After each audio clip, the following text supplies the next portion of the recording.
କିଏ ଥିଲେ? ଯୋହନ। ହଁ, ପ୍ରେରିତ ଯୋହନ, ଧନ୍ୟବାଦ। ଆଉ ଯୋହନ କେଉଁ ଦ୍ୱୀପକୁ ନିର୍ବାସିତ ହୋଇଥିଲେ? ପାତମୋସ ଦ୍ୱୀପ। ପାତ୍ମ ଦ୍ୱୀପ, ଧନ୍ୟବାଦ। ଆମର ବାଇବଲର ଶେଷ ପୁସ୍ତକ କଣ ଅଟେ? ପ୍ରକାଶିତ।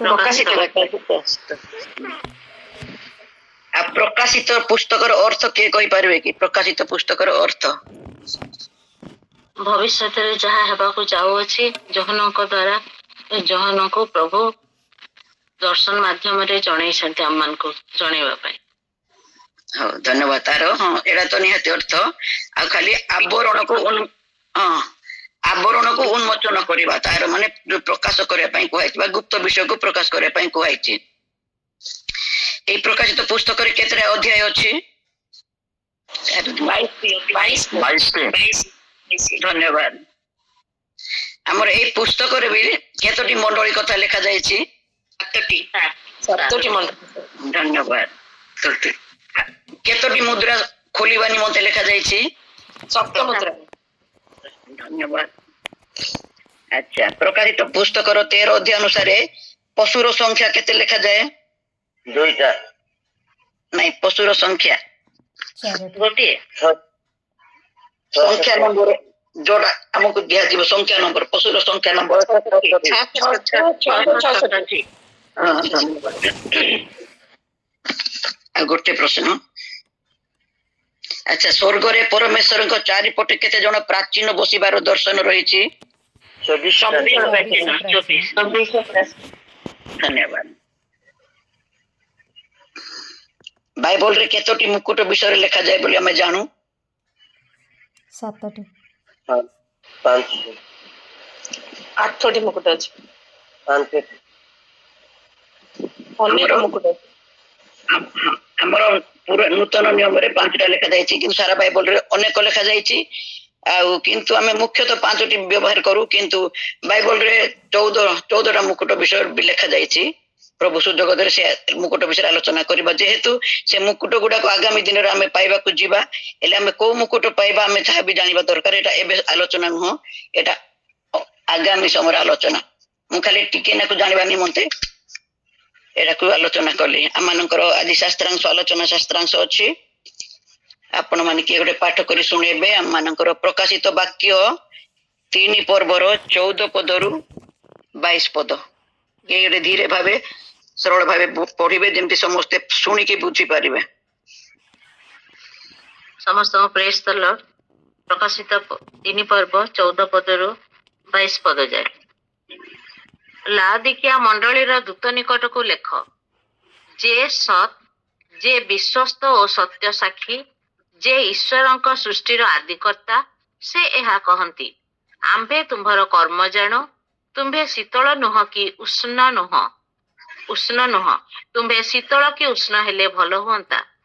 ଏଣୁ ତୁମ୍ଭେ ଶୀତଳ କି ଉଷ୍ଣ ନ ହୋଇ ଈଷଦୁଷ୍ଣ ହେବାରୁ ଆମ୍ଭେ ତୁମ୍ଭକୁ ଆପଣା ମୁଖରୁ ଉଦ୍ଗାର କରିବାକୁ ଯାଉଅଛୁ। ତୁମ୍ଭେ କହୁଅଛ, ମୁଁ ଧନୀ, ମୋହର ବହୁତ ସମ୍ପତ୍ତି ଅଛି, ମୋହର କୌଣସି ଅଭାବ ନାହିଁ। ମାତ୍ର ତୁମ୍ଭେ ଯେ ଦୁର୍ଭାଗା, ଦିନହୀନ, ଦରିଦ୍ର, ଅନ୍ଧ ଓ ଉଲଗ୍ନ, ଏହା ଜାଣ ନାହିଁ। ଏଣୁ ଆମ୍ଭେ ତୁମ୍ଭକୁ ଏହି ପରାମର୍ଶ ଦେଉଅଛୁ, ତୁମ୍ଭେ ଧନୀ ହେବା ନିମନ୍ତେ ଅଗ୍ନିରେ ପରିଷ୍କୃତ ସୁବର୍ଣ୍ଣ ଆଉ ତୁମ୍ଭ ଉଲଙ୍ଗତାର ଲଜ୍ଜା ଯେପରି ପ୍ରକାଶିତ ନ ହୁଏ, ଏଥିପାଇଁ ପରିଧାନ କରିବା ପାଇଁ ଶୁକ୍ଳ ବସ୍ତ୍ର, ପୁଣି ଦୃଷ୍ଟି ପାଇବା ନିମନ୍ତେ ଚକ୍ଷୁରେ ଲେପନ କରିବା ପାଇଁ ଅଞ୍ଜନ ଆମ୍ଭ ନିକଟରୁ କିଣ। ଆମ୍ଭେ ଯେତେ ଲୋକଙ୍କୁ ଭଲ ପାଉ, ସେମାନଙ୍କୁ ଅନୁଯୋଗ ଓ ଶାସନ କରିଥାଉ। ଅତଏବ ଉଦ୍ଯୋଗୀ ହୋଇ ମନ ପରିବର୍ତ୍ତନ କର। ଦେଖ, ଆମ୍ଭେ ଦ୍ୱାର ନିକଟରେ ଠିଆ ହୋଇ ଆଘାତ କରୁଅଛୁ। ଯଦି କେହି ଆମ୍ଭର ସ୍ୱର ଶୁଣି ଦ୍ୱାର ଫିଟାଇ ଦେବ, ତାହା ହେଲେ ଆମ୍ଭେ ପ୍ରବେଶ କରି ତାହା ନିକଟକୁ ଯିବୁ। ପୁଣି ଆମ୍ଭେ ତାହା ସହିତ ଭୋଜନ କରିବୁ ଓ ସେ ଆମ୍ଭ ସହିତ ଭୋଜନ କରିବ। ଆମ୍ଭେ ଯେପରି ଜୟ କରି ଆମ୍ଭର ପିତାଙ୍କ ସହିତ ତାହାଙ୍କ ସିଂହାସନରେ ବସିଅଛୁ, ସେପରି ଯେ ଜୟ କରେ, ଆମ୍ଭେ ତାହାକୁ ଆମ୍ଭ ସହିତ ଆମ୍ଭର ସିଂହାସନରେ ପଶିବାକୁ ଦେବୁ। ମଣ୍ଡଳୀ ଗଣଙ୍କୁ ଆତ୍ମା କଣ କହନ୍ତି, ଯାହାର କର୍ଣ୍ଣ ଅଛି ସେ ତାହା ଶୁଣୁ। ଆମେନ୍। ଧନ୍ୟବାଦ ଭଉଣୀ, ପ୍ରଭୁ ଆଶୀର୍ବାଦ କରନ୍ତୁ। ସରଳ ଭାବେ ପ୍ରାଞ୍ଜଳ ଭାବେ ପଢିଛନ୍ତି। ପଠନରେ ଶ୍ରବଣରେ ପ୍ରତ୍ୟେକଙ୍କୁ ପ୍ରଭୁ ଆଶୀର୍ବାଦ କରନ୍ତୁ। ଆମେନ୍। ପ୍ରଭୁ ଆଜି ସୁଯୋଗ ଦେଲେ ସେ ତାଙ୍କର ପ୍ରକାଶ କରାଯାଇଥିବା ବିଷୟକୁ ଆଲୋଚନା କରିବା ନିମନ୍ତେ। ଆମେ ଏଠୁ ପଢୁ ପଢୁ ଆମେ କେତେ ଶବ୍ଦ ବି ପଢୁଛୁ। ଆମର 14 ରୁ 22 ପଦ ପାଠ କରାଯାଇଛି, କିନ୍ତୁ ଆଜି ଆମ ଆଲୋଚନାର ବିଷୟ ହବ 15 ପଦ ଏବଂ 20 ପଦ। ଆମେ 2ଟା ପଦକୁ ଆମେ ଆଲୋଚନା କରିବା। ହେଲେ ଆଲୋଚନା ପୂର୍ବରୁ ପ୍ରକାଶିତ ବାକ୍ୟ ଆମେ ଶୁଣିଛୁ। ଆଗାମୀ ଦିନରେ ଆମମାନଙ୍କ ନିମନ୍ତେ ଯାହା ଘଟିବାକୁ ଯାଉଅଛି ତାହା ପ୍ରଭୁ ଯୋହନଙ୍କ ଦ୍ୱାରା ପ୍ରକାଶ କରିଅଛନ୍ତି। ଆଉ ଏଥିରେ ଆମେ କେତେଟା ଶବ୍ଦ ବି ଶୁଣିଲୁ, ପଢିଲୁ। ଆମେ କର୍ମ ଜାଣୁ, ତୁମେ ଶୀତଳ ନୁହଁ କି ଉଷ୍ଣ ନୁହଁ। ଶୀତଳ କି ଉଷ୍ଣ ନୁହଁ, ଆଉ ତୁମେ ଶୀତଳ କି ଉଷ୍ଣ ହେଲେ ଭଲ ହେଇଥାନ୍ତା। ଏଟା ଶୀତଳ ଉଷ୍ଣ ଆମେ ବି ବୁଝିପାରୁଛୁ। ଆଉ ତେଣୁ ଶେଷ ବିଷୟରେ ଆଲୋଚନା କରିବା। ତା ପୂର୍ବରୁ ଟିକେ ତାଙ୍କ ବିଷୟରେ ଟିକେ ଆମମାନଙ୍କୁ ଟିକେ ଜାଣିବାକୁ ପଡିବ। ଟିକେ ବୁଝିବା ନିମନ୍ତେ ଆମର ଟିକେ ଅତୀତକୁ ଯିବା। ଆମମାନଙ୍କର ଏ ପବିତ୍ର ବାଇବଲର ଶେଷ ପୁସ୍ତକ ହେଲା ପ୍ରକାଶିତ ବାକ୍ୟ। ଆଉ ତାହା ଏଇ ବାକ୍ୟର ଲେଖକ ହେଲେ ପ୍ରେରିତ ଯୋହନ। ଆଉ ଯୋଉ ସମୟରେ ସେ ପାତ୍ମ ଦ୍ୱୀପରେ ନିର୍ବାଚିତ ରହିଥିଲେ ସେ ସମୟରେ ଏହି ପୁସ୍ତକ ସେ ଲେଖିଛନ୍ତି। ଏଇ ଦର୍ଶନ ସେ ପାଇଲେ ଆଉ ଲେଖିଛନ୍ତି, ଯୋଉଟା କି ଆମମାନଙ୍କ ନିମନ୍ତେ ପ୍ରଭୁ ଯୀଶୁ ତାଙ୍କ ମାଧ୍ୟମରେ ଜଣାଇଛନ୍ତି। ଆଉ ତାଙ୍କର ଦ୍ୱିତୀୟ ଆଗମନ ବିଷୟକୁ ଦର୍ଶନ ଦ୍ୱାରା ସେ ଜଣାଇଛନ୍ତି। ପ୍ରାୟତଃ ଲେଖାଯାଏ ଖ୍ରୀଷ୍ଟାବ୍ଦ 95 ରୁ 98 ମଧ୍ୟରେ ଖ୍ରୀଷ୍ଟପୂର୍ବ ଲେଖାଯାଇ ଅଛି ବୋଲି ଏଠି ଲେଖାଯାଇଅଛି। ଖ୍ରୀଷ୍ଟାବ୍ଦ ଏଡି। ଆଉ ଐତିହାସିକ ମାନେ ମଧ୍ୟ ପ୍ରମାଣ ଦିଅନ୍ତି। ଆଉ ଯେତେବେଳେ ରୋମାନ ସମ୍ରାଟ ଡୋମିସିଆନ ରାଜତ୍ୱ କରୁଥିଲେ ସେଇ ସମୟରେ ସେ ତାଙ୍କ ଯୋହନଙ୍କୁ ନିର୍ବାସନ କରିବା ପାଇଁ ସେଇଠି ରଖାଯାଇଥିଲା। ସେଇ ସମୟରେ ସେ ଦର୍ଶନ ସେ ପାଇଥିଲେ। ଆଉ ଲେଖିବାର ଉଦ୍ଦେଶ୍ୟ, ଏଇ ସମୟରେ ପ୍ରଭୁ କାହିଁକି ଏଇ ସମୟରେ ଏଟା ଲେଖିଛନ୍ତି ତାଙ୍କ ଦ୍ୱାରା। ସେଇ ସମୟରେ ଖ୍ରୀଷ୍ଟିଆନ ମାନେ ଭୟଙ୍କର ନିର୍ଯାତନାର ଶିକାର ହଉଥିଲେ। ତେଣୁ ସେମାନଙ୍କୁ ଉତ୍ସାହିତ କରିବା ଆଉ ଭବିଷ୍ୟତରେ କଣ କଣ ଘଟଣାବଳୀ ସବୁ ଘଟିବ ସେ ବିଷୟରେ ଜଣାଇବା ପାଇଁ ସେ ଏହି ଦର୍ଶନ ଲିପିବଦ୍ଧ କରିଥିଲେ। ଆଉ ପ୍ରକାଶିତ ବାକ୍ୟର ଶବ୍ଦଟିକୁ ତାର ଅର୍ଥ ତ ହେଲା ଆବରଣ ଉନ୍ମୋଚନ କରିବା ବା କୌଣସି ଗୋଟେ ଗୁପ୍ତ କଥାକୁ ପ୍ରକାଶ କରିବା। ଆଉ ଏଇ ପୁସ୍ତକଟି ଇତିହାସର ଶେଷ ସମୟ ଏବଂ ଭବିଷ୍ୟତର ଘଟଣାବଳୀକୁ ଦର୍ଶାଏ। ଆମେ ଜାଣୁ ମଲାଖି ପୁସ୍ତକ ଏଇ ଆମର ପ୍ରକାଶିତ ଶେଷ ପୁସ୍ତକ। ଏଇ ଶେଷ ପୁସ୍ତକରେ ଭବିଷ୍ୟତର ଘଟଣା ଗୁଡିକୁ ଦର୍ଶାଯାଇଛି। ଏଥିର ମୁଖ୍ୟ ବିଷୟ ହଉଛି 7ଟି ମଣ୍ଡଳୀ କଥା, ଆଉ ଦର୍ଶନ, ସ୍ୱର୍ଗୀୟ ସିଂହାସନ, 7ଟି ମୁଦ୍ରା, 7ଟି ତୁରୀ ଏବଂ ଶେଷ ବିଚାର ବିଷୟରେ ବର୍ଣ୍ଣନା କରାଯାଇଛି। ହେଲେ ଅନ୍ତିମ ବିଜୟ ବିଶେଷରେ ଆମମାନଙ୍କ ନିମନ୍ତେ କ୍ଲେଶ ଯାହା ତ ଅଛି ସେଟା ବର୍ଣ୍ଣନା କରାଯାଇଛି। ପୁଣି ଶେଷ ଅଂଶରେ ବର୍ଣ୍ଣନା ବି କରାଯାଇଛି ପାପ ଓ ଶୈତାନର ବିନାଶ ହେବ ଓ ଯୀଶୁ ଖ୍ରୀଷ୍ଟଙ୍କର ଦ୍ୱିତୀୟ ଆଗମନ ଓ ନୂତନ ଜେରୁସାଲେମର ସ୍ଥାପନ ହବ। ଆମେ ଦୁଃଖ କ୍ଲେଶ କଷ୍ଟ ପାଇବା, ଏହା ତ ଲେଖାଯାଇଛି। ପୁନର୍ବାର ଆମମାନଙ୍କ ନିମନ୍ତେ ଶୈତାନର କିପରି ବିନାଶ ହବ ଆଉ ଯୀଶୁ ଖ୍ରୀଷ୍ଟ ଦ୍ୱିତୀୟ ଆଗମନ ହେବେ, ପୁଣି ନୂତନ ଜେରୁସାଲେମ ସ୍ଥାପନ ହବ, ଏହା ମଧ୍ୟ ଆମମାନଙ୍କୁ ଏଠି ଜଣାଏ। ଆଉ ଏଇ ପୁସ୍ତକରୁ ଆମେ ଶିଖୁ ଯୀଶୁ ଖ୍ରୀଷ୍ଟ ସେହି ସମୟର 7ଟି ମଣ୍ଡଳୀକୁ ସେମାନଙ୍କର ଭୁଲ ସଂଶୋଧନ କରିବା ପାଇଁ ସନ୍ଦେଶ ଦେଇଥିଲେ। କାରଣ ପୃଥିବୀରେ ପାପର ଅନ୍ତ ହବ ଓ ପରମେଶ୍ୱର ନ୍ୟାୟ ବିଷୟରେ ଏଠାରେ ବର୍ଣ୍ଣନା କରାଯାଇଛି। ଆଉ ଆମମାନଙ୍କ ନିମନ୍ତେ ଗୋଟେ ନୂତନ ସ୍ୱର୍ଗ, ନୂତନ ପୃଥିବୀର ପ୍ରତିଶ୍ରୁତି ମଧ୍ୟ ଦିଆଯାଇଛି। ଆଉ ଯେଉଁଠାରେ କୌଣସି ଦୁଃଖ କିମ୍ବା ମୃତ୍ୟୁ ରହିବ ନାହିଁ ବୋଲି ବର୍ଣ୍ଣନା କରାଯାଇଛି। ଆଉ ପ୍ରେରିତ ଯୋହନଙ୍କ ବିଷୟରେ କିଛି। ଯୋହନ ଗୋଟେ ଗାଲିଲିର ଜଣେ ମତ୍ସ୍ୟଜୀବୀ ଥିଲେ ବା ମାଛ ଧରାଳି ଥିଲେ। ତାଙ୍କ ପିତାଙ୍କ ନାମ ଜେବଦୀ ଓ ମାତାଙ୍କ ନାମ ସଲୋମୀ ଥିଲା। ସେ ପ୍ରେରିତ ଯାକୁବଙ୍କ ଭାଇ ଥିଲେ ବା ଯୀଶୁ ଖ୍ରୀଷ୍ଟଙ୍କର ପ୍ରିୟ ଶିଷ୍ୟ ଥିଲେ। 12 ଜଣଙ୍କ ମଧ୍ୟରୁ ପ୍ରିୟ ଥିଲେ ଆଉ କନିଷ୍ଠ ଶିଷ୍ୟ ମଧ୍ୟ ଥିଲେ ବୋଲି ଲେଖାଯାଏ। ଯୀଶୁଙ୍କର ରୂପାନ୍ତର ସମୟରେ ଆଉ କ୍ରୁଶାରୋପଣ ସମୟରେ ମଧ୍ୟ ସେ ନିକଟରେ ଉପସ୍ଥିତ ଥିଲେ। ଆଉ କ୍ରୁଶ ସମୟରେ ନିଜ ମାତା ମରିୟମଙ୍କ ଦାୟିତ୍ୱ ପ୍ରଭୁ ଯୋହନଙ୍କୁ ଦେଇଥିଲେ। ଏମାନଙ୍କର ଯୋହନ ଏବଂ ତାଙ୍କ ଭାଇ ଜାକୁବଙ୍କର ସ୍ୱଭାବ ଆଉ ସେ ସମୟରେ ଲେଖାଯାଏ ଆଉ ଦି ଜଣଙ୍କ କ୍ରୋଧ ସ୍ୱଭାବର ଥିଲେ, ସେଥିପାଇଁ ଯୀଶୁ ସେମାନଙ୍କୁ ଗୋଟେ ନାମ ବି ଦେଇଥିଲେ, ଗର୍ଜନର ପୁତ୍ର ବୋଲି ନାମ ଦେଇଥିଲେ ସେଇ ସମୟରେ। କିନ୍ତୁ ପରବର୍ତ୍ତୀ ସମୟରେ ଯୀଶୁଙ୍କ ସାନ୍ନିଧ୍ୟରେ ସେମାନେ ରହିଲା ପରେ ତାଙ୍କର ସ୍ୱଭାବ ଗୁଣ ଚରିତ୍ର ପରିବର୍ତ୍ତିତ ହେଇଥିଲା ଆଉ ତାଙ୍କୁ ପ୍ରେମର ପ୍ରେରିତ ବୋଧ ବୋଲି ଲୋକମାନେ ଜଣାଶୁଣା ତାଙ୍କ ନାମଟା। ଆଉ ଯୀଶୁଙ୍କର ସ୍ୱର୍ଗାରୋହଣ ପରେ ଯୋହନ କଣ କରୁଥିଲେ, ଜେରୁସାଲେମ ଆଉ ଏଫିସିରେ ମଣ୍ଡଳୀ ଗୁଡାକ ସ୍ଥାପନ କରିବାରେ ମଧ୍ୟ ମୁଖ୍ୟ ଭୂମିକା ଗ୍ରହଣ କରିଥିଲେ। କାରଣ ସେ ସମୟରେ ରୋମିଓ ସମ୍ରାଟଙ୍କ ଶାସନ କାଳରେ ତାଙ୍କୁ ଧର୍ମ ପ୍ରଚାର ପାଇଁ ସୁବିଧା ନଥିଲା ଆଉ ପାତ୍ମ ନାମକ ଦ୍ୱୀପକୁ ତାଙ୍କୁ ନିର୍ବାସନ କରାଯାଇଥିଲା। କେବଳ ଧର୍ମ ପ୍ରଚାର କରୁଥିବା ହେତୁ ରାଜାଙ୍କ ସମୟରେ ରୋମିଓ ସମ୍ରାଟଙ୍କ ଶାସନ ସମୟରେ ତାଙ୍କୁ ପାତ୍ମ ନାମକ ଦ୍ୱୀପକୁ ନିର୍ବାସନ କରାଯାଇଥିଲା ଆଉ ସେଠାରେ ସେ ପ୍ରଭୁଙ୍କର ଦର୍ଶନ ପାଇ ପ୍ରକାଶିତ ବାକ୍ୟର ପୁସ୍ତକ ଲେଖିଥିଲେ। ଆଉ ସେ କଣ ଲେଖିଛନ୍ତି ସେଥିରେ ମୁଖ୍ୟ କଥା, ସେ ସମସ୍ତ ବିଷୟ ଲେଖୁ ଲେଖୁ ସେ 5ଟି ପୁସ୍ତକ ମଧ୍ୟ ଲେଖିଲେ। ପ୍ରଥମ ଯୋହନ ସୁସମାଚାର ଲେଖିଲେ, ଆଉ ଶେଷରେ ଆମମାନଙ୍କର ପ୍ରଥମ ଯୋହନ, ଦ୍ୱିତୀୟ ଯୋହନ, ତୃତୀୟ ଯୋହନ ଲେଖିଲେ, ଶେଷରେ ପ୍ରକାଶିତ ବାକ୍ୟ ମଧ୍ୟ ସେ ଲେଖିଲେ, ଯୋଉଟା କି ଆମେ ବର୍ତ୍ତମାନ ଆମେ ଆଲୋଚନା କରିବା। କେବଳ ଟିକେ ଜାଣିବା ନିମନ୍ତେ ଆଲୋଚନା କରାହେଲା। ଆଉ ତାଙ୍କର ଶେଷ ଜୀବନ ମଧ୍ୟ ପ୍ରେରିତ ମାନଙ୍କ ମଧ୍ୟରେ ଯୋହନ ହିଁ ଜଣେ ଶିଷ୍ୟ ଥିଲେ, ଯିଏକି ଶହୀଦ ନ ହୋଇ ଆମ ଭଳି ସ୍ୱାଭାବିକ ଭାବେ ସେ ମୃତ୍ୟୁବରଣ କରିଥିଲେ ଆଉ ପ୍ରାୟ ଲେଖାଯାଏ 100 ବର୍ଷ ବୟସରେ ମୃତ୍ୟୁବରଣ କରିଥିଲେ। ସେ ନିଜକୁ କେବେ ହେଲେ ବଡ ବୋଲି ଭାବୁନଥିଲେ। ସେ ନିଜ ପତ୍ର ଗୁଡିକରେ ନିଜକୁ ପ୍ରାଚୀନ ବୋଲି ସମ୍ବୋଧନ କରୁଥିଲେ ଏବଂ ପ୍ରେମର ଉପରେ ଗୁରୁତ୍ୱ ଦେଇ ସେ ପତ୍ର ଲେଖୁଥିଲେ। ଏଇ ଯୋହନଙ୍କ ପୁସ୍ତକ ପ୍ରେମ ଉପରେ ଆଧାରିତ ପୁସ୍ତକ। ଆଉ ତାଙ୍କର ଶେଷ ସମୟ ଏହିପରି ଥିଲା। ଆଉ ଯୋହନଙ୍କ ଲେଖାର ମୁଖ୍ୟ ଉଦ୍ଦେଶ୍ୟ ଥିଲା ବିଶ୍ୱାସୀ ମାନଙ୍କୁ ସାହସ ଦେବା।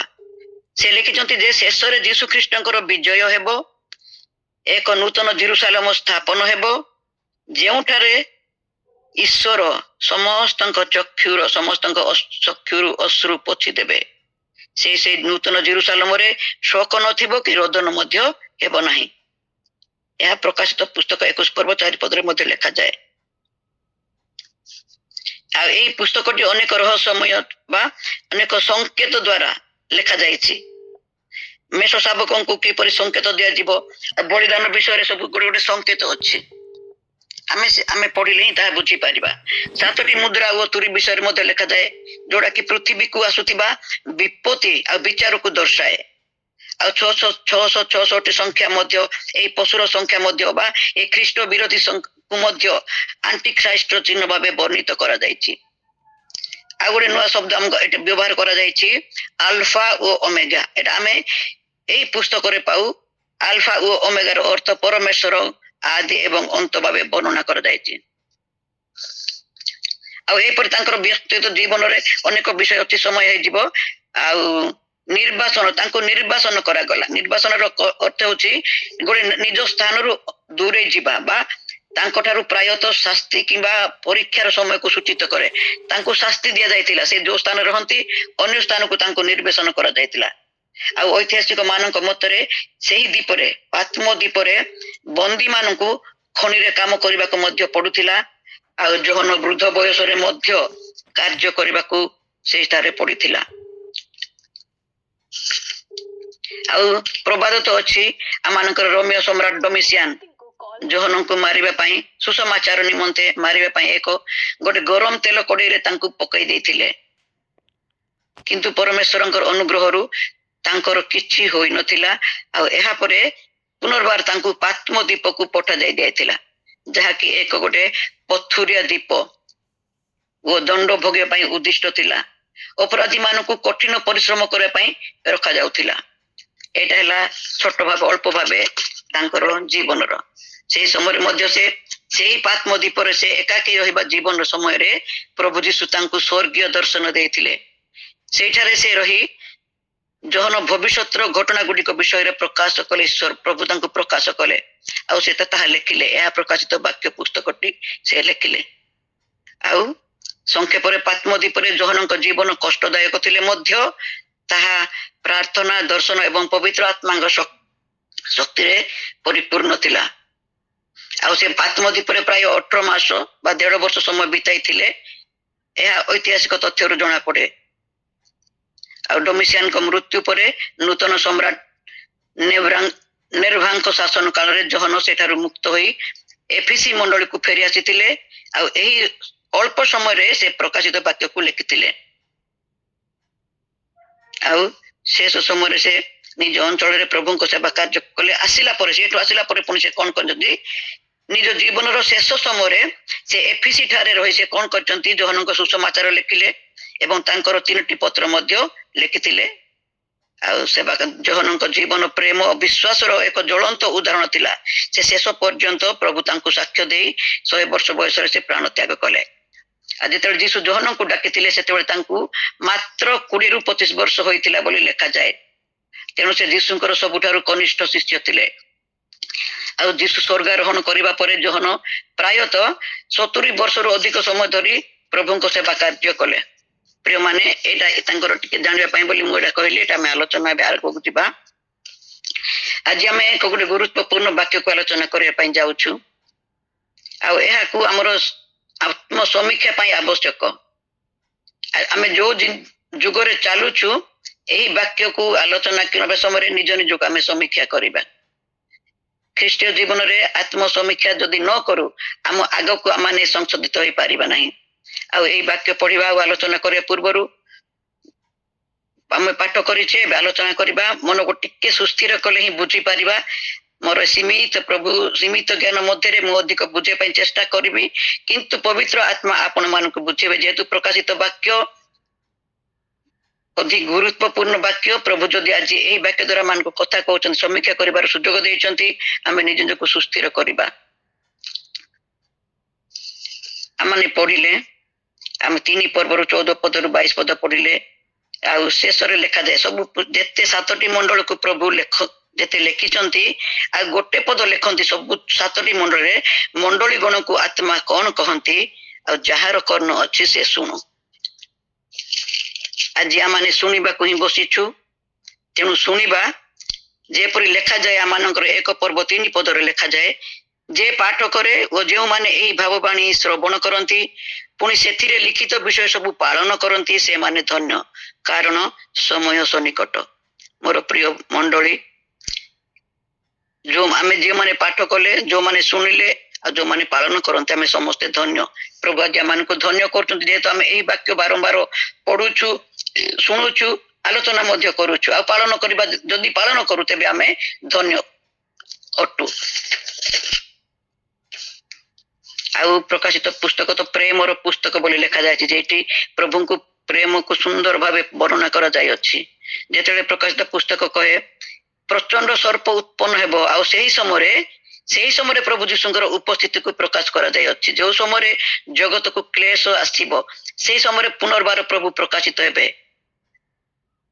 ସେହି ସମୟରେ ଅନେକ ପଶୁମାନେ ରାଜତ୍ୱ କରିବାରେ ଲେଖାଯାଏ, କିନ୍ତୁ ସେହି ରାଜତ୍ୱ ଉପରେ ମଧ୍ୟ ଖ୍ରୀଷ୍ଟଙ୍କୁ ସର୍ବ ଉନ୍ନତ କରି ରଖାଯାଇଅଛି। ଆଉ ଜଗତକୁ ଭିନ୍ନ ଭିନ୍ନ କ୍ଲେଶ ଆସିବ, ମାତ୍ର ସେହି କ୍ଲେଶକୁ ଜୟ କରିବା ପାଇଁ ଭିନ୍ନ ଭିନ୍ନ ପଦ୍ଧତି ମଧ୍ୟ ଏଠାରେ ଲେଖାଯାଇଅଛି। ଆମେ ଯଦି ସାଂସାରିକ ମନରେ ରହିଛୁ, ନିହାତି ଭୟ ଲାଗିବ। ଯୋଉ କ୍ଲେଶ ବିଷୟ ଲେଖାଯାଇଛି, ଏଟା ତ ରଚନା ନୁହେଁ, ଏଟା ବାସ୍ତବ ଘଟଣା। ଆଉ ଯଦି ଆମେ ବାସ୍ତବ ଭାବେ ଖ୍ରୀଷ୍ଟଙ୍କ ସହିତ ଖ୍ରୀଷ୍ଟଙ୍କ ଠାରେ ଅଛୁ, ତେବେ ଭିନ୍ନ ଭିନ୍ନ ପରିସ୍ଥିତିରେ ମଧ୍ୟ ଖ୍ରୀଷ୍ଟ ଯେ ସମସ୍ତଙ୍କ ବିଷୟରେ ସବୁ ବିଷୟରେ ନିୟନ୍ତ୍ରଣ କରନ୍ତି, ତାହା ଏକ ଚମତ୍କାର ବିଷୟ। ଯଦି ପ୍ରଭୁଙ୍କ ସହିତ ଅଛୁ, ତେବେ ସମସ୍ତ ପରିସ୍ଥିତିକୁ ମଧ୍ୟ ପ୍ରଭୁ ନିୟନ୍ତ୍ରଣ କରିକି ସୁରକ୍ଷା ଦେବେ। ଆଉ ଯେତେବେଳେ ଏହି ପୁସ୍ତକକୁ ପାଠ କରିବା ପାଇଁ, ଆଉ ବର୍ତ୍ତମାନର ସେଇ ପାଠ କରୁ କରୁ ସେଇ ପରିସ୍ଥିତିକୁ ଆମେ ଯିବାକୁ ପଡିବ। ସେହି ସମୟରେ ଯୋହନ ଯେ ଏହି ପୁସ୍ତକ ଲେଖିବା ସମୟରେ, ସେହି ସମୟରେ କଣ ପରିସ୍ଥିତି ଥିଲା, ଆଉ ସେ ସମୟର ସଂକେତ ଗୁଡିକ କିପରି ବ୍ୟବହାର କରୁଥିଲେ, କଣ କଣ ଦର୍ଶନର ଚିହ୍ନ ଥିଲା। ଆଉ ପ୍ରତ୍ୟେକ ସମୟର ଚିହ୍ନର ଅର୍ଥକୁ ଜାଣିବାକୁ ଚେଷ୍ଟା କରିବା।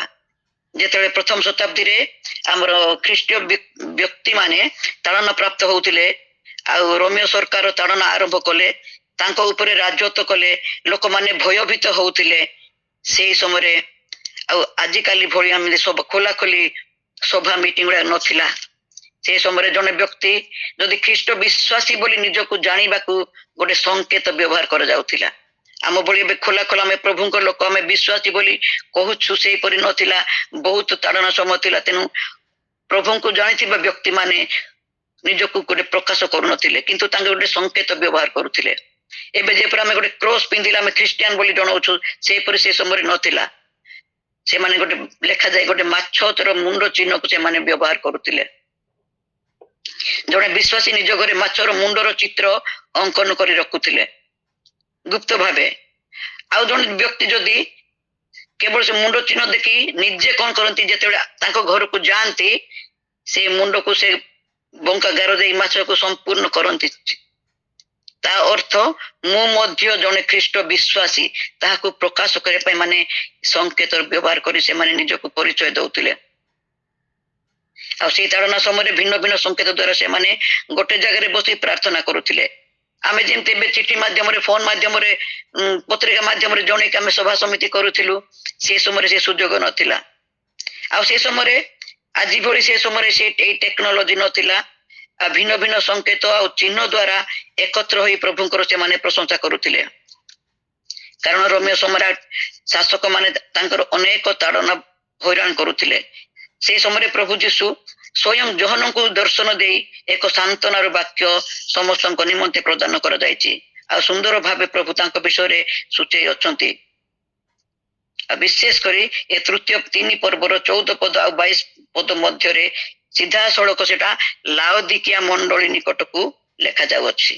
ପ୍ରଭୁ ଲାଉଦିକିଆ ମଣ୍ଡଳୀକୁ ଜଣେଇବା ନିମନ୍ତେ ଏଠାରେ ଏଇ ପତ୍ର ଲେଖାଯାଇଛି, ଯୋଉଟା ମାନେ 14 ପଦରୁ ମାନେ 22 ପଦ ମଧ୍ୟ ପଢିଲେ। 7ଟି ମଣ୍ଡଳୀ ଅଛି ଏଠି। ଆଉ ଏଇଟା ଯୋଉଟା ଆମେ ଆଲୋଚନା କରିବା ଲାଉଦିକିଆ ମଣ୍ଡଳୀକୁ, ସେଟା ପ୍ରଭୁ କଣ କରିଛନ୍ତି ସିଧାସଳଖ ଏଇ ମଣ୍ଡଳୀ ପ୍ରତି ଏଟା ଆମେ ପାଠ କରୁଛୁ। ଆଉ ଲାଉଦିକିଆର ଅର୍ଥ ହେଲା ଲୋକମାନଙ୍କର ବିଚାର। এই 7ଟି ମଣ୍ଡଳୀର ମଧ୍ୟ ଅର୍ଥ ରହିଛି। 7ଟି ମଣ୍ଡଳୀର ଯଦି ନାମ କିଏ କହିବେ, କାଲି ଆମ ଆଲୋଚନା ହେଇଥିଲା, ଆଉ ସମୟ ହେଇଯିବ, ମୁଁ ଖାଲି ସର୍ଟ କହିଦେଉଛି।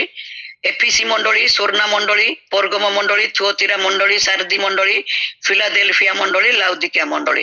ଆମେ ଲାଉଦିକିଆ ମଣ୍ଡଳୀ ପ୍ରତି ଆତ୍ମା କଣ କହନ୍ତି, ଯାହାର କର୍ଣ୍ଣ ଅଛି ସେ ତାହା ଶୁଣୁ, ଶେଷ ପତ୍ର ଲେଖାଯାଇଛି। ଆଜି ଆମମାନଙ୍କର ଶୀର୍ଷକ ମଧ୍ୟ ତାହା ହବ, ଯାହାର କର୍ଣ୍ଣ ଅଛି ସେ ତାହା ଶୁଣୁ। ଆମେ ଏଇଠି ସମସ୍ତେ ବସୁଛୁ ସତ, କିନ୍ତୁ ସମସ୍ତଙ୍କର କର୍ଣ୍ଣ ଅଛି କି ନାହିଁ ଆମେ ନିଜେ ଜାଣିବା। ଆଉ ପ୍ରଭୁ ବାରମ୍ବାର ଏହି କଥାକୁ ଲେଖିଛନ୍ତି 7ଟି ମଣ୍ଡଳୀକୁ ମଧ୍ୟ। ଗୋଟେ କଥାକୁ ଯଦି ରିପିଟ କରି ଲେଖାଯାଉଛି, ବାରମ୍ବାର ଲେଖାଯାଉଛି, ତାହା ଜରୁରୀ ବୋଲି ଆମେ ଜାଣୁ। ଏହା ଏକ ଗୋଟେ ସତର୍କ ଘଣ୍ଟି। ଅତି ଜରୁରୀ ବିଷୟକୁ ମନୋଯୋଗୀ ହେବା ପାଇଁ ବାରମ୍ବାର ଉଚ୍ଚାରଣ କରାଯାଇଥାଏ। ଆଉ କଥାଟି କେବଳ ସେଇ ସମୟ ପାଇଁ ନୁହେଁ, ଆଉ ବର୍ତ୍ତମାନ ଆମକୁ ମଧ୍ୟ ସୂଚାଉଅଛି ଯେ ଯାହାର କର୍ଣ୍ଣ ଅଛି ସେ ତାହା ଶୁଣୁ। ଏଇ କଥାଟି ମତେ ମଧ୍ୟ ପ୍ରଭୁ କହୁଛନ୍ତି, ଆପଣ ମାନେ ଯେତେ ଜଣ ଅଛନ୍ତି ଆଜି ଏଇଠାରେ ମଧ୍ୟ ପ୍ରଭୁ ସମସ୍ତଙ୍କୁ କହୁଛନ୍ତି ଯାହାର କର୍ଣ୍ଣ ଅଛି ସେ ଶୁଣୁ। ମୋର ପ୍ରିୟ ମଣ୍ଡଳୀ, ବର୍ତ୍ତମାନ ଆମେ ବାକ୍ୟ ଆଡକୁ ମନୋଯୋଗୀ ହେବା। ଆଜି ଉପାସନାରେ ଉପସ୍ଥିତ ପ୍ରତ୍ୟେକଙ୍କୁ ମଧ୍ୟ କୁହାଯାଉଅଛି ପୁନର୍ବାର, ଯାହାର କର୍ଣ୍ଣ ଅଛି ସେ ତାହା ଶୁଣୁ। କାହିଁକି ଏ କଥା କୁହାଯାଇଛି? କାରଣ ଏଇ କଥା କିଏ କହନ୍ତି?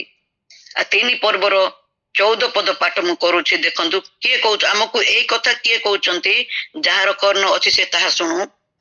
ଯେ 14 ପଦ, ଯେ ସତ୍, ଯେ ବିଶ୍ୱସ୍ତ ଓ ସତ୍ୟ ସାକ୍ଷୀ, ଯେ ଈଶ୍ୱରଙ୍କର ସୃଷ୍ଟିର ଆଦିକର୍ତ୍ତା, ସେ ଏହା କହନ୍ତି।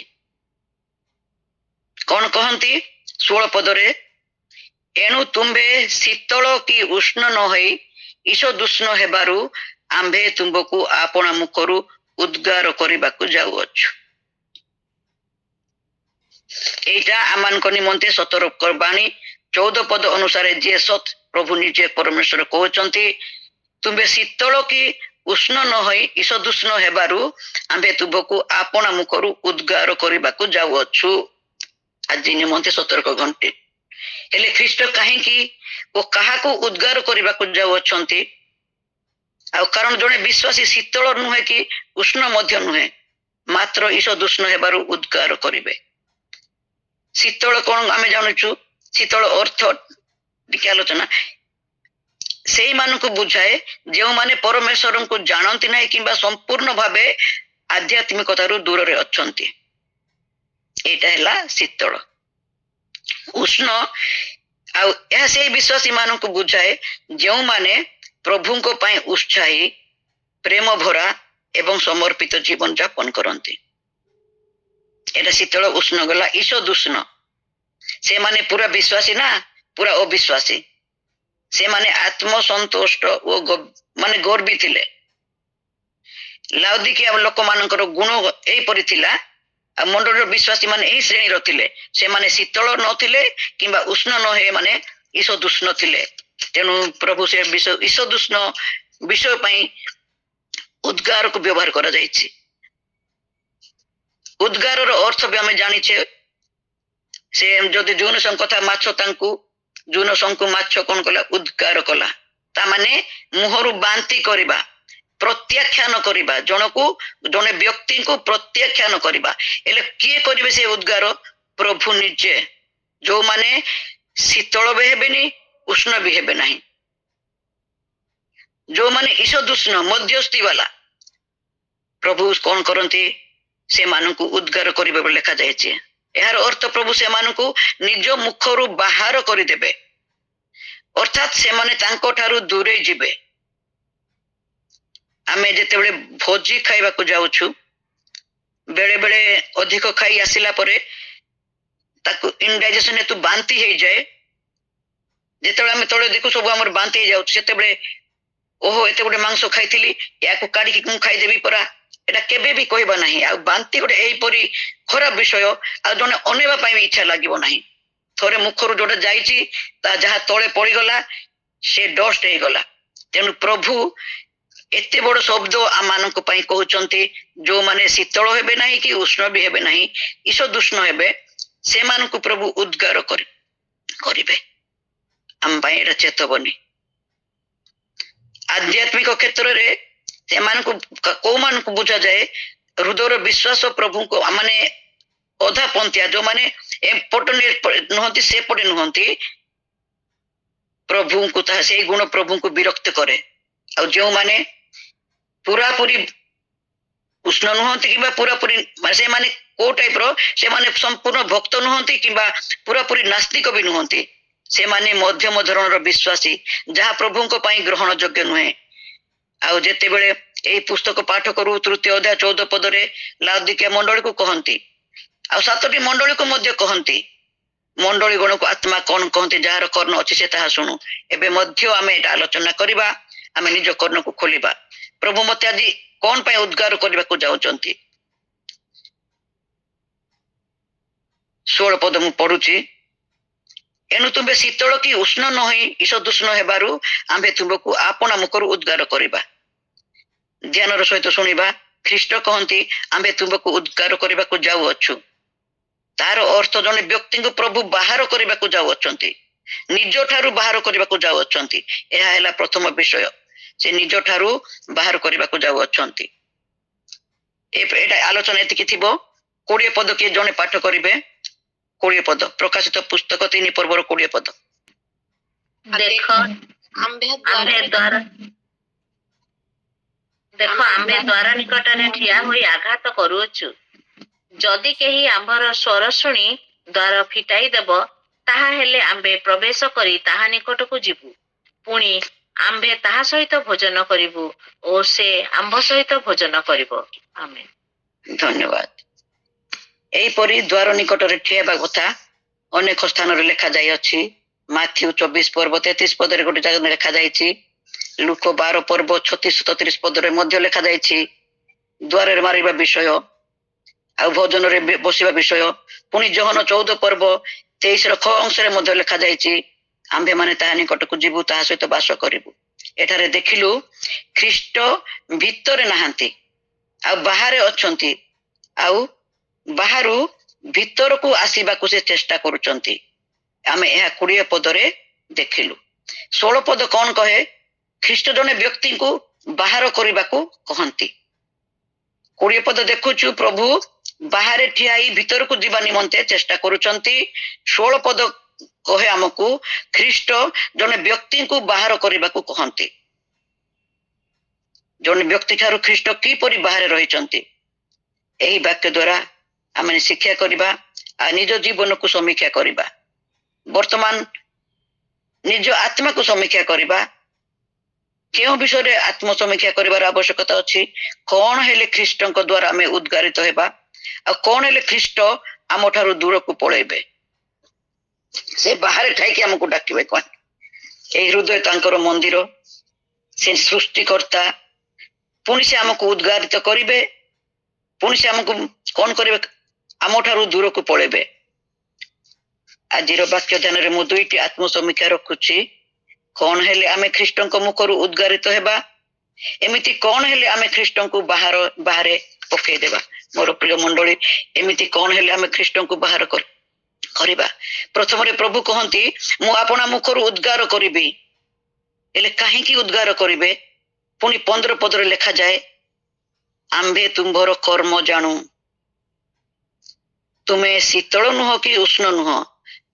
ତୁମେ ଶୀତଳ କି ଉଷ୍ଣ ହେଲେ ଭଲ ହୁଅନ୍ତା। ଭିନ୍ନ ଭିନ୍ନ ପଦରେ ଭିନ୍ନ ଭିନ୍ନ ଭାବେ ଲେଖାଯାଇଛି। ସେ କାହିଁକି ଉଦ୍ଗାର କରିବେ? କାହିଁକି ଆମ ପ୍ରତି ସେ କ୍ରୋଧାନ୍ୱିତ ଅଛନ୍ତି? ସେ ଆମର କର୍ମ ଜାଣନ୍ତି।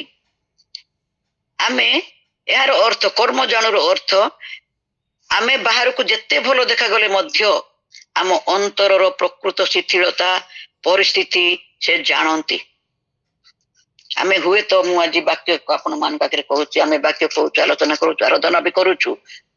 ଆମେ ନିଜ ଦୃଷ୍ଟିରୁ ହୁଏତ ଭଲ, ନିଜ ଦୃଷ୍ଟିରୁ ଭଲ ବୋଲି ଆମେ ଭାବୁଛୁ, କିନ୍ତୁ ଯେତେ ବାହାରକୁ ଆମେ ଭଲ ଦେଖାଗଲେ ମଧ୍ୟ ଆମର ଅନ୍ତର ପରିସ୍ଥିତି ସ୍ଥିତି ପ୍ରଭୁ ଜାଣନ୍ତି। ପ୍ରଭୁ ଆମର କର୍ମ ଜାଣନ୍ତି।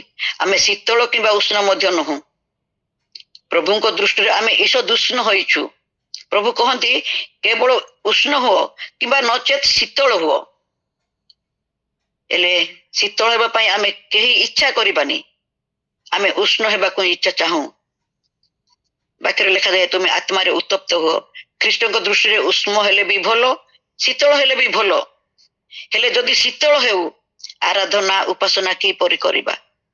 ଏଠାରେ ଲାଉଦିକିଆ ମଣ୍ଡଳୀ ବିଷୟରେ ଆଲୋଚନା କରୁଛୁ। ଲାଉଦିକିଆ ମଣ୍ଡଳୀ ସେହିପରି ଥିଲା। ତେଣୁ ପ୍ରଭୁ ଲାଉଦିକିଆ ମଣ୍ଡଳୀ ପ୍ରତି ଏହି ବାକ୍ୟ ସେ ଉଚ୍ଚାରଣ କରନ୍ତି ଆମେ ତୁମର କର୍ମ ଜାଣୁ, ଆମେ ତୁମକୁ ଉଦ୍ଗାର କରିବା, ତୁମେ ଈଷଦୁଷ୍ଣ ଅଛ, এই ଶବ୍ଦ ଗୁଡ଼ିକ ପ୍ରଭୁ କହନ୍ତି। ହେଲେ ସେ ମଣ୍ଡଳୀର ସ୍ଥିତି କଣ ଥିଲା? ସେ ମଣ୍ଡଳୀର ଲୋକ ବିଶ୍ୱାସୀ ମାନଙ୍କ ସହିତ ଆଜି ଆମେ ନିଜକୁ ମଧ୍ୟ ତୁଳନା କରୁଥିବା ଯେତେବେଳେ ଆମେ ଆଲୋଚନା କରୁଛୁ, ସେଇ ମଣ୍ଡଳୀର ସ୍ଥିତି ଆମେ ଟିକେ ଦେଖିବା। ସେଇ ସମୟରେ ସେ ଲାଉଦିକିଆ ମଣ୍ଡଳୀର ସେଇ ମଣ୍ଡଳୀ ବ୍ୟବସାୟିକ ସମୃଦ୍ଧି ତାଙ୍କର ଥିଲା, ଧନୀ ଲୋକ ଥିଲେ। ତାଙ୍କର କଣ କଣ ବ୍ୟବସାୟିକ ସମୃଦ୍ଧି ଉତ୍ତମ ଥିଲା? ଗୋଟେ ବ୍ୟାଙ୍କିଂ ପାଇଁ ଏଠାରେ ଲୋକମାନେ ଧନୀ ଥିଲେ। ବ୍ୟାଙ୍କିଂ ସିଷ୍ଟମ ବହୁତ ଭଲ ଥିଲା, ଯାହା ସେମାନଙ୍କୁ ଆଧ୍ୟାତ୍ମିକ ଭାବେ ଗର୍ବ କରିଦେଇଥିଲା। ସେମାନଙ୍କର ବ୍ୟବସାୟ ଭଲ ଥିଲା, ଧନୀ ଶ୍ରେଣୀର ଲୋକ ଥିଲେ, ଅନେକ ଧନ ଥିଲା, ଆଉ ସେମାନେ ସେଥିପାଇଁ ତାଙ୍କର ଗର୍ବ ଥିଲା, ଆଉ ଆଧ୍ୟାତ୍ମିକ ଭାବ ପ୍ରତି ତାଙ୍କର ଏତେ ଦୃଷ୍ଟି ଦେଉନଥିଲେ। ତାଙ୍କର କଣ କଣ ବ୍ୟବସାୟ ଭଲ ଥିଲା? ସେ ସମୟରେ ସେମାନଙ୍କର ଗୋଟେ ବସ୍ତ୍ର ଶିଳ୍ପ ଥିଲା, କଳା ରଙ୍ଗର ପଶମ। ଏହି ସହରଟି ଏହାର ମୂଲ୍ୟବାନ କଳା ରଙ୍ଗର ପଶମ ବସ୍ତ୍ର ପାଇଁ ସାରା ଜଗତରେ ପ୍ରସିଦ୍ଧ ଥିଲା। ଏଥିପାଇଁ ପ୍ରଭୁ ସେମାନଙ୍କୁ ଆଧ୍ୟାତ୍ମିକ ନଗ୍ନତା ଗୁଡେଇବା ପାଇଁ ଧଳା ବସ୍ତ୍ର ପିନ୍ଧିବାକୁ ମଧ୍ୟ କହିଥିଲେ। ଆମେ ପଢିଥାଉଛୁ ତଳକୁ। ଆଉ ଗୋଟେ ପାଇଁ ସେ ଉନ୍ନତ ଥିଲା ସେ ଲାଉଦିକିଆ ମଣ୍ଡଳୀ, ବିଜ୍ଞାନ ଚିକିତ୍ସା ପାଇଁ। ଲାଉଦିକିଆରେ ଏକ ପ୍ରସିଦ୍ଧ ମେଡିକାଲ କଲେଜ ଥିଲା, ଯେଉଁଠାରେ ଗୋଟେ ଫ୍ରିଜିଆନ ପାଉଡର ନାମକ ଏକ ବିଶେଷ ଚକ୍ଷୁର ଅଞ୍ଜନ ପ୍ରସ୍ତୁତ କରାଯାଉଥିଲା। ଚକ୍ଷୁ ରୋଗ ନିମନ୍ତେ ଗୋଟେ ଭଲ ମେଡିକାଲ ଥିଲା। ଆପଣ ମାନେ ନିହାତି ଏଟା ଜାଣିଥିବେ, ଲେଖାଯାଇଛି। ଆଉ ଜଳ ଯୋଗାଣ ବ୍ୟବସ୍ଥା ଗୋଟେ ଥିଲା। ସେହି ସହରକୁ ପାଇପ ଯୋଗେ ଦୂରରୁ ପାଣି ଆସୁଥିଲା। ଆସିବା ବେଳକୁ ଗରମ ପାଣି ଥଣ୍ଡା ହୋଇ ଉଷୁମ ହୋଇଯାଉଥିଲା। ପିଇବା ପାଇଁ ସେ ପାଣି ସ୍ୱାଦିଷ୍ଟ ନଥିଲା। ଆଉ ଉଷୁମ ଜଳର ଉଦାହରଣ ଦେଇ ପ୍ରଭୁ ସେମାନଙ୍କୁ ଆଧ୍ୟାତ୍ମିକ ସ୍ଥିତିକୁ ସମାଲୋଚନା କରିଛନ୍ତି। ଆଉ ସଂକ୍ଷେପରେ କହିବାକୁ ଗଲେ ଲାଉଦିକିଆ ମଣ୍ଡଳୀ ତାର ଧନ, ବସ୍ତ୍ର, ଔଷଧ ପାଇଁ ଜଗତରେ ଗର୍ବ କରୁଥିଲା, କିନ୍ତୁ ଆଧ୍ୟାତ୍ମିକ ଦୃଷ୍ଟିରୁ ସେମାନେ ଦରିଦ୍ର ଥିଲେ, ଉଲଙ୍ଗ ଥିଲେ। କାହିଁକି ସେପରି ସେ ଜଳର ସମସ୍ୟା ହେଲା? ଯେତେବେଳେ ଲାଉଦିକିଆ ଅଞ୍ଚଳରେ ବାରମ୍ବାର ସେ ଅଞ୍ଚଳରେ ଭୂମିକମ୍ପ ହୁଏ ଆଉ ଭୂମିକମ୍ପ ହେଲା ପରେ କଣ କରନ୍ତି ଅତି ଐତିହାସିକ ମାନେ ବର୍ଣ୍ଣନା କରନ୍ତି ରୋମିଓ ସାର୍ଙ୍କ ଠାରୁ ସେମାନେ କୌଣସି ସାହାଯ୍ୟ ନେଇ ନାହାନ୍ତି। ଗୋଟେ ସ୍ଥାନରେ ଭୂମିକମ୍ପ ହେଲା କିମ୍ବା କୌଣସି ସମସ୍ୟା ହେଲେ ଅନ୍ୟ ଦେଶ ମାନେ ସାହାଯ୍ୟ କରନ୍ତି, ଲୋକମାନେ ମଧ୍ୟ ସାହାଯ୍ୟ ଲୋଡନ୍ତି, କିନ୍ତୁ ଲାଉଦିକିଆ ମଣ୍ଡଳୀର ଲୋକମାନେ ସେ ସମୟରେ ଭୂମିକମ୍ପ ହେଲା ପରେ ସମସ୍ତ କ୍ଷତି ହେଲା ପରେ କୌଣସି ସରକାରଙ୍କର ସେମାନେ ସାହାଯ୍ୟ ନେଇ ନଥିଲେ। ଆମକୁ କାହାର ସାହାଯ୍ୟ ଦରକାର ନାହିଁ ବୋଲି କହିଥିଲେ, ଆଉ ଆମେ ନିଜେ ଆମ ସହରକୁ ଆମେ ଗଢିବୁ ବୋଲି ସେମାନେ କହିଥିଲେ, କାରଣ ସେମାନଙ୍କ ଧନ ଅନେକ ପରିମାଣରେ ଥିଲା। ଅତି ଅଳ୍ପ ଦିନ ମଧ୍ୟରେ ମଧ୍ୟ ଲାଉଦିକିଆ ସହରକୁ ସେମାନେ ଗଢି ତୋଳିଥିଲେ। କିନ୍ତୁ ଗୋଟେ ସମସ୍ୟା ତାଙ୍କର ହେଲା, ଭୂମିକମ୍ପ ପରେ ପାଣିର କ୍ୱାଲିଟି ତାଙ୍କର ହ୍ରାସ ପାଇଲା। ସେଠାକାର ପାଣି ଈଷଦୁଷ୍ଣ ହେଲା ଆଉ ବ୍ୟବହାର ଯୋଗ୍ୟ ହେଲା ନାହିଁ। ଈଷଦୁଷ୍ଣ ଅର୍ଥ ବ୍ୟବହାର ଯୋଗ୍ୟ ନୁହେଁ, କାରଣ ନଖ ଉଷୁମର ପାଣି ବାହାରୁଥିଲା। ପ୍ରଭୁ କହୁଛନ୍ତି ଶୀତଳ ହେଲେ ଭଲ, ଉଷ୍ଣ ହେଲେ ଭଲ, ମାତ୍ର ଈଷଦୁଷ୍ଣ ହେବାଟା ସେ ଇଚ୍ଛା କରନ୍ତି ନାହିଁ। ଆଉ ଯେତେବେଳେ ସେ ଜଳକୁ କାହିଁକି ଈଷଦୁଷ୍ଣ ହେଲା ଏଟା ବି ଟିକେ ନାକୁ ଆଲୋଚନା କରେ। ଯେତେବେଳେ ଜଳର ସଙ୍କଟ ଦେଖାଗଲା ଆଉ 2ଟି ସହରରୁ ସେଇ ଅଞ୍ଚଳକୁ ପାଣି ପାଇପ୍ ଯୋଗେ ଅଣାଗଲା।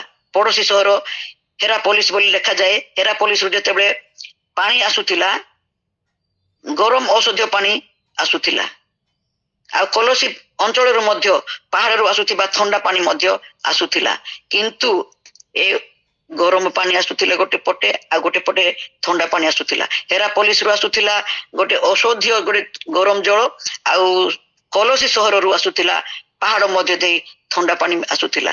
କିନ୍ତୁ ଲାଉଦିକିଆକୁ ପହଞ୍ଚିଲା ବେଳକୁ ଆଉ ସେ ଖୋଲା ଆକାଶରେ ଥିବା ପାଇପ୍ ଦେଇ ଆସୁଥିବାରୁ ଏହା ଉଷୁମ ହଉଥିଲା। ଏହି ପାଣି ଥଣ୍ଡା ଥିଲା ନା ଗରମ ଥିଲା, ଗୋଟେ ଈଷଦୁଷ୍ଣ ଥିଲା। ଆମେ ସବୁବେଳେ ଉଷୁମ ପାଣି ବ୍ୟବହାର କରିବାକୁ ଆମକୁ ଭଲ ଲାଗେ ନାହିଁ। କେତେବେଳେ ଟିକେ ଉଷୁମ ପାଣି ଭଲ ଲାଗେ, କେତେବେଳେ ଥଣ୍ଡା ପାଣି, କିନ୍ତୁ ଏଇ ପାଣି ଏହିପରି ଈଷଦୁଷ୍ଣ ହଉଥିଲା। ସମ୍ପୂର୍ଣ୍ଣ ଥଣ୍ଡା ହଉନଥିଲା କି ସମ୍ପୂର୍ଣ୍ଣ ଟିକେ ଗରମ ଉଷୁମ ଥିଲା। ଏଟା ମାନେ ଅଧିକ ଉଷ୍ମ ରହୁଥିଲା, ଯୋଉଟା କି ବ୍ୟବହାର ପାଇଁ ଯୋଗ୍ୟ ନଉଥିଲା। କାରଣ କାହିଁକି ଏମିତି ହଉଥିଲା, ଆଉ ଖଣିଜ ପଦାର୍ଥ ରହୁଥିବାରୁ ଏତେ ସହରରୁ ଦୂରରୁ ପାଇପ୍ ବାଟେ ଆସୁଥିଲା, ଆଉ ସେପଟେ ପାଇପ୍ ବାଟେ ଆସୁଥିଲା। ଆସିବା ସମୟରେ ପାଣିର ପରିବର୍ତ୍ତନ ହଉଥିଲା, ପଙ୍କ ବା ଲୁଣ ବସି ଯାଉଥିଲା। କଲସି ଅଞ୍ଚଳରୁ ଥଣ୍ଡା ପାଣି ବାହାରି ଆସିଲା, ମାତ୍ର ପହଞ୍ଚିଲା ବେଳକୁ ଉଷୁମ ହେଇଯାଉଥିଲା। ହେରାପୋଲିସରୁ ଗରମ ପାଣି ବାହାରି ଆସିଲା, ମାତ୍ର ଲାଉଦିକିଆ ପହଞ୍ଚିଲା ପରେ ଈଷଦୁଷ୍ଣ ହଉଥିଲା, ଯାହା ବ୍ୟବହାର ଯୋଗ୍ୟ ନୁହେଁ। ଯାହା ଦ୍ୱାରା ପ୍ରଭୁ କହନ୍ତି ବ୍ୟବହାର ଯୋଗ୍ୟ ନ ହେବାରୁ ଆପଣା ମୁଖରୁ ଆମେ ଉଦ୍ଗାର କରିବା। ଅର୍ଥାତ୍ ଆମର ଆରମ୍ଭ ସମୟରୁ କଲସି ଅଞ୍ଚଳରୁ ଥଣ୍ଡା ପାଣି ଆସୁଥିଲା, ପୁଣି ଆରମ୍ଭରୁ ହେରାପୋଲିସରୁ ଗରମ ପାଣି ଆସୁଥିଲା, ମାତ୍ର ତାପମାତ୍ରା ହେତୁ ତାହା ପରିବର୍ତ୍ତନ ହୋଇ ଲାଉଦିକିଆରେ ପହଞ୍ଚିଲା ବେଳକୁ ଈଷଦୁଷ୍ଣ ହଉଥିଲା, ଗ୍ରହଣ ଯୋଗ୍ୟ ନଥିଲା। ସେହି ପ୍ରକାର ଈଷଦୁଷ୍ଣ ବିଷୟକୁ ନେଇ ପ୍ରଭୁ ସ୍ପଷ୍ଟ ଭାବେ କହନ୍ତି, ଈଷଦୁଷ୍ଣ ହୋଇଥିବାରୁ ମୁଁ ତୁମକୁ ଉଦ୍ଗାର କରିବି। ଉଦ୍ଗାର କରିବାର କାରଣ ଈଷଦୁଷ୍ଣ ହୋଇଥିବାରୁ। ମୋର ପ୍ରିୟ ମଣ୍ଡଳୀ, ଥଣ୍ଡା ପାଣି ବ୍ୟବହାର ଯୋଗ୍ୟ, ଗରମ ପାଣି ମଧ୍ୟ ବ୍ୟବହାର ଯୋଗ୍ୟ, ମାତ୍ର ଠିକ ସ୍ଥାନରେ ପହଞ୍ଚିଲା ବେଳକୁ ଉତ୍ତାପର ପରିବର୍ତ୍ତନ ହଉଥିଲା। ଆମମାନଙ୍କର ଖ୍ରୀଷ୍ଟୀୟ ଜୀବନକୁ ଯଦି ଆମେ ଆତ୍ମସମୀକ୍ଷା କରିବା, ମୁଁ ପୂର୍ବରେ କିପରି ଥିଲି ଆଉ ମୁଁ ବର୍ତ୍ତମାନ କିପରି ଅଛି। ଆରମ୍ଭରୁ ଆମେ ପ୍ରଭୁଙ୍କ ନିକଟରେ ସମ୍ପୂର୍ଣ୍ଣ ସମର୍ପିତ ଜୀବନ ଯାପନ କରୁଥିଲୁ। ସେ ସମୟରେ ଆମେ ଶପଥ ମଧ୍ୟ କରୁଛୁ, ପ୍ରଭୁ ମୁଁ ତୁମ ସହିତ ଚାଲିବି, ମାତ୍ର ବର୍ତ୍ତମାନ ଆମେ କିପରି ଅଛୁ। ସେଇ ସମୟର ଉଦ୍ଯୋଗ ମୋ ପାଖରେ ଆପଣଙ୍କ ପାଖରେ ଅଛି କି? ସେଇ ସମୟର ଭକ୍ତି ପ୍ରାର୍ଥନା ଆରାଧନା କେମିତି ଥିଲା? ଆଉ ସେ ସମୟରେ ମଣ୍ଡଳୀ ଯିବା ପାଇଁ ଆଗ୍ରହ କିପରି ଉତ୍ସାହ ଥିଲା, କିପରି ଉଦ୍ଦୀପନା ଥିଲା, କିପରି ଉଦ୍ଯୋଗ ଥିଲା, ଆଉ ବର୍ତ୍ତମାନ କିପରି ଅଛି? ତାହା କଣ ଆମ ଜୀବନରେ ଅଛି କି? ନା ସେ ପାଣି ଆରମ୍ଭରୁ ଶୀତଳ ଥିଲା, ଉଷ୍ଣ ଥିଲା, ମାତ୍ର ପହଞ୍ଚିଲା ବେଳକୁ ପରିବର୍ତ୍ତନ ହୋଇ ଈଷଦୁଷ୍ଣ ହେଲା। ସେହିପରି ଆମ ଜୀବନରେ ହୋଇନାହିଁ ତ? ନିଜକୁ ପ୍ରଶ୍ନ କରିବା, ନିଜ ନିଜକୁ ସମୀକ୍ଷା କରିବା। ଆମେ କେଉଁ ବିଷୟରେ ହ୍ରାସ ପାଉଛୁ? ଏତେ ବର୍ଷ ପ୍ରଭୁଙ୍କୁ ଜାଣିଛୁ, ଧରୁଛୁ। ପ୍ରିୟ ମଣ୍ଡଳୀ, ବାକ୍ୟ ଅନୁସାରେ ଯଦି ଆମେ ପ୍ରଭୁଙ୍କ ପାଇଁ ଗ୍ରହଣ ଯୋଗ୍ୟ ନୁହେଁ, ତେବେ ସେହି ସମୟରେ ପ୍ରଭୁ ଉଦ୍ଗାର କରିବେ। ଏହା ଆମ ଜୀବନ ନିମନ୍ତେ ପ୍ରଭୁଙ୍କର ଚେତାବନୀ। ଆମମାନଙ୍କର ବିଶ୍ୱାସ ଜୀବନ ହୋଲିଛି କି? କେତେବେଳେ ବିଶ୍ୱାସ କରୁଛୁ, କେତେବେଳେ ତଳକୁ ଯାଉଛୁ, ଆମର ବିଶ୍ୱାସ କମି ଯାଉଛି, ଅଧିକ ସମସ୍ୟା ଆସିଲେ ବିଶ୍ୱାସ ଜୀବନରେ କମଉଛୁ, ନର୍ମାଲ ଭାବେ ଥିଲେ ନର୍ମାଲ ହଉଛୁ। ଆରମ୍ଭରୁ କିପରି ଥିଲା ଏବେ ଶେଷରେ କିପରି ଅଛୁ। ସେଇ ସହରରୁ ପାଣି ଆସିଲା ବେଳକୁ ଠିକ ବାହାରୁଥିଲା, କିନ୍ତୁ ଲାଉଦିକିଆ ସହରରେ ପହଞ୍ଚିଲା ବେଳକୁ ଈଷଦୂଷ୍ଣ ହଉଥିଲା। ବିଭିନ୍ନ ଖଣିଜ ପଦାର୍ଥ ଲୁଣ ଅଂଶ ମିଶୁଥିଲା, ଉତ୍ତାପ ମିଶି ପାଣିର ପରିବର୍ତ୍ତନ ହଉଥିଲା, ଯୋଉଟା କି ସେ ପାଣି ବ୍ୟବହାର ଯୋଗ୍ୟ ନଥିଲା। ସେଇ ପାଣି ସହିତ ଆମ ଜୀବନକୁ ଆମେ ସମୀକ୍ଷା କରିବା। ଆରମ୍ଭରୁ ଆମେ ଆସୁ ଆସୁ ଅଧା ବାଟରେ ରହିଯାଉଛୁ କି, ଅଳ୍ପ ବର୍ଷ ପରେ ଆମେ ଶିଥିଳ ହଉଛୁ କି, ପ୍ରଭୁଙ୍କୁ ଅପେକ୍ଷା କରି କରି ଆମ ମାନଙ୍କର ବିଶ୍ୱାସ ଜୀବନ ଦୁର୍ବଳ ହଉଛି କି।